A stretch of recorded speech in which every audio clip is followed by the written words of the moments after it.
Olá, eu sou Sinara Gumieri e trabalho na ANIS, Instituto de Bioética. Como uma organização de pesquisa, a ANIS tem um compromisso com fazer pesquisas que importem para o mundo, que importem para a vida das pessoas. Antes de começar cada pesquisa, a gente precisa se perguntar, mas como é que se faz? A ideia aqui hoje é poder conversar um pouco sobre como é que se fazem dados sobre feminicídio. Segundo a lei, aprovada em 2015, feminicídio é o homicídio das mulheres quando ele acontece num contexto de violência doméstica e familiar ou de menosprezo à condição de mulher. É um tipo de morte absolutamente evitável e trágico, mas a gente tem um consenso na pesquisa no Brasil que entende que nos faltam dados sobre feminicídio. Nós não sabemos dizer exatamente quantas mulheres morrem por feminicídio no Brasil todos os anos, quais os contextos dessas mortes. E existem diferentes formas de tentar se aproximar dessa realidade. Hoje a gente queria conversar sobre duas delas. A primeira é o Mapa da Violência, que é essa pesquisa que todo ano tenta nos ajudar a entender sobre a violência letal no país, sobre como ela acontece e quais são seus perfis.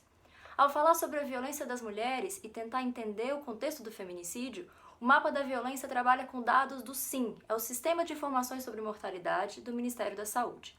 O SIM fornece uma série de informações muito importantes, como idade, sexo, estado civil, profissão, naturalidade, local de residência e, claro, a causa de morte, que permite identificar as pessoas que morreram por violência. Só que os dados do SIM não têm uma informação essencial quando a gente está falando sobre feminicídio, que é pensar quem foi esse agressor, qual o contexto dessa morte. Para lidar com essa dificuldade, o que o Mapa da Violência faz é então trabalhar com outro conjunto de dados, do SINAM, é o Sistema de Informações e de Agravos de Notificação. Também é um sistema do Ministério da Saúde que coleta informações sobre questões de saúde que têm que ser notificadas obrigatoriamente. A violência contra as mulheres é uma delas. Então, o que o Mapa da Violência faz é entender o perfil da violência contra as mulheres a partir do SINAM e projetar esses dados sobre a realidade da violência letal contra as mulheres, para fazer estimativas sobre o feminicídio. Com essa estratégia, em 2013, por exemplo, o Mapa da Violência mostrou que metade das mortes violentas de mulheres no Brasil teriam sido feminicídios. A ANIS também já fez uma pesquisa sobre feminicídio, especificamente no Distrito Federal. Mas a gente fez essa pesquisa de uma forma um pouco diferente. Como é que a gente fez? A gente pegou todos os laudos cadavéricos de mortes violentas de mulheres ocorridas no Distrito Federal entre 2006 e 2011. Os laudos cadavéricos nos dão informações importantes, mas também não nos dão informações sobre quem foi o agressor, qual o contexto dessa morte. Então o que a gente iniciou a partir de cada laudo foi uma caça aos documentos.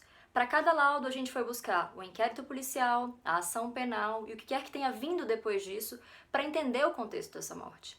Dessa forma, com esse fluxo processual, a gente chegou à informação, por exemplo, de que no Distrito Federal, 1 em cada 3 mulheres mortas no período de 2006 a 2011 morreu por feminicídio. Nós também chegamos à informação de que as mulheres negras têm 3 vezes mais chances de serem vítimas de feminicídio no Distrito Federal do que as mulheres brancas.